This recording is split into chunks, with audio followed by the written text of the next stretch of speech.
Welcome back, guys. So out of 28 housing markets nationwide where prices are falling year over year, 13 of them are in the state of Florida, and the top 4 are pretty much Southwest Florida as a whole. Some of you guys may have seen this if you saw the post on my channel the other day. This is coming from analysts at Resi Club, and what they did is they took a look. I just got surprised there was sun. They took a look at the top 250 metros, identified 28 of them. What's up, man? I think that guy knows me. I don't know. I'm in Westport today, guys. I'm in the Cove, one of the only gated communities down here, and going to do a walkthrough here, maybe show you some new construction as well. One of the reps here, when I came in with a customer today, which is why I'm here, was showing houses. Her dad from California actually had seen the channel and mentioned it to her. So if you're out there, sir, watching from California, thank you for that. Appreciate it. It was a little weird to see someone like know me and recognize me. But yeah, the back on topic today, guys. They took a look at the top 250 metros, identified 28 where home prices were falling year over year. Again, 13 in Florida. If you saw my post the other night, you know that the top 4 are basically what we've been covering here for the previous year. Now, there's a lot of major metros in here, and some you would expect, like Austin, San Antonio, places in Texas. They also have Tampa on the list, which is, their prices are down like 1.9% year over year. So I don't know if I would go ahead and lump that in there. That's kind of grasping for straws. But some of these price declines are very small. However, the top 4 areas in the country currently for price declines year over year: number 1, Naples, Marco Island. Number 2, Northport, Sarasota, Bradenton, MSA. Number 3, Cape Coral, Fort Myers. And can you guys guess where I'm going to say number 1 is? Does anyone have a clue? Punta Gorda, Florida, MSA, seeing prices decline 7.8% year over year. That is a reading they did from November of 23 to November of 2024. Now, if you guys have been following the channel for longer than that, you know that even last November, we had already seen price declines across much of Southwest Florida. So it's, you're looking at it and going, oh, it's only down 8% year over year. That's compounded from a previous year.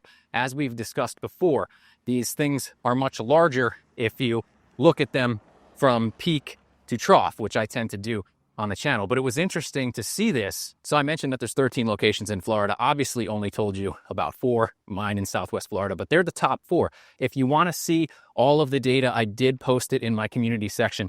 You can see the image indicating all the price declines, and there's a link to the article in there as well. Like I said, there's other places on there like Tampa, which I don't really understand, Panama City, Port St. Lucie, Ocala, and Ocala surprises me because usually when I look up there, things are pretty strong, but they're really only attributing a negative 1.1% price decline up there. So that's why I say some of this is like really grasping. The Southwest Florida ones are much larger. So we've got a really substantial contrast from the rest of the country, because in the same article, they actually report that national home prices were up 2.3% year over year from November 23 till November 24. That's the 13th straight calendar year that national home prices have increased. But we are seeing the opposite here in many areas of Florida, according to them, even though I don't think they're that drastic. And you guys know Southwest Florida, you know the reasons why. All the challenges we've had. 3 hurricanes will do that. But our huge price run up as well, that is pulling back pretty severely. The question we keep talking about is what's 2025 bring? And honestly, they don't even know. And what do they attribute these price declines to, guys? The same thing we do: inventory. An abundance of new home supply in the pipeline across the Sun Belt has accelerated these price declines in the region. And it's interesting because when I pointed out last year, hey, we're getting more inventory is exploding, inventory is building up, a lot of people said, that doesn't matter.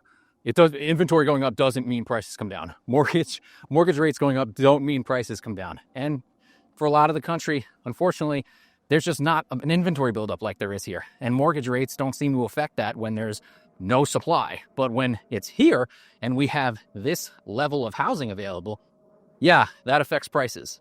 We just had rates go back over 7%. That seems to be the magic number for our area where things really start to grind to a halt. And they've been there before, but if you come to an area like this in Westport, where they're building a lot of new construction, there's all kinds of incentives. It's very different. It's very person specific. But when it goes over 7, I do tend to see activity slow here. They also attribute it to the explosion of new construction like we are walking through here in Westport today. These are pretty much all new builds. And you guys know how I feel about them, especially when it comes to insurance and incentives. But, you know, the quotes I'm getting on some of these properties in here, because I was in here showing homes to a family friend today. I mean, they're talking like $900 a year for homeowners insurance to $1,200 a year. And I've showed you guys examples of that before. I've mentioned that before. But the person I brought through is living in a 1980s home. They have a brand new roof. They have full hurricane impact windows. It's a block house. It's a great house. It's like a tank. $3,000 a year for insurance. Even that protected. So, and they're not in a flood zone. It's an X. Well, they're in a flood zone. It's an X flood zone. So it's like the least, it's the best one you want to be in. And they are still looking at $3,000 a year. Coming here, buying one of these homes could cut their insurance bill more than in half. And I said to them, you know, they're talking about $1,000 for insurance. Even if it doubles in the next 5 years, it's still going to be $1,000 less than what you're paying where you are. And guys, since I'm in the Cove, I'm going to pop past the amenity center here.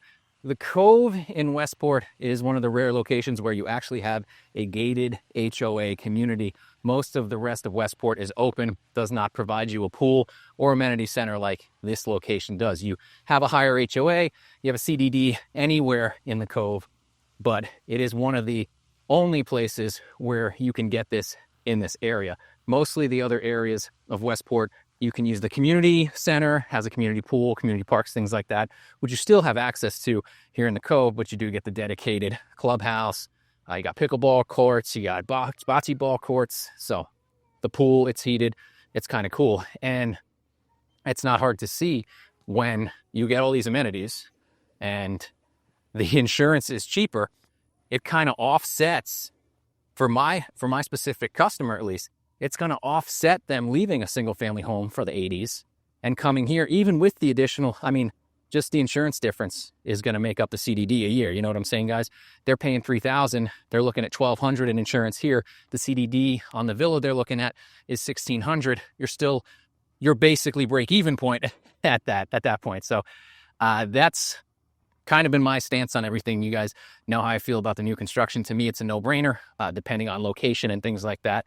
But, you know, we're seeing that from Resi Club as well. They're agreeing with me. They're basically siding with me and saying, yes, it's new homes are killing the prices down there, which is what I've been telling you has been happening and is going to continue to happen. And as I walk past their new gate, their new second gate, you can see this is going to be phase 4. They got more coming. It's going to be their final phase, but there's still plenty to build and sell in here. You guys can see they still got their apartments they're finishing too over there. There's going to be a lot of apartments in here. So, you know, when Resi Club is theorizing in this article, what's going to happen in 2025 to these places, kind of gets the same answer I do. We don't know. You don't know. Nobody's got a crystal ball. And depending on who you ask, you're going to get different answers. So they looked at what Zillow analysts were saying about the markets that are suffering right now. Zillow analysts seem to feel that it's going to stabilize, level off, the bleeding's going to stop, per se. Maybe even price increases. I don't know. But then again, they also classify Tampa as a distressed market, which is wild to me. And you guys on the ground have told me things are not as rosy as they seem numbers-wise, but I just go by numbers-wise most of the time. And they look pretty strong up there. They are still, they'll point out that they're back to pre-pandemic inventory in the Tampa region, but pre-pandemic inventory was nothing.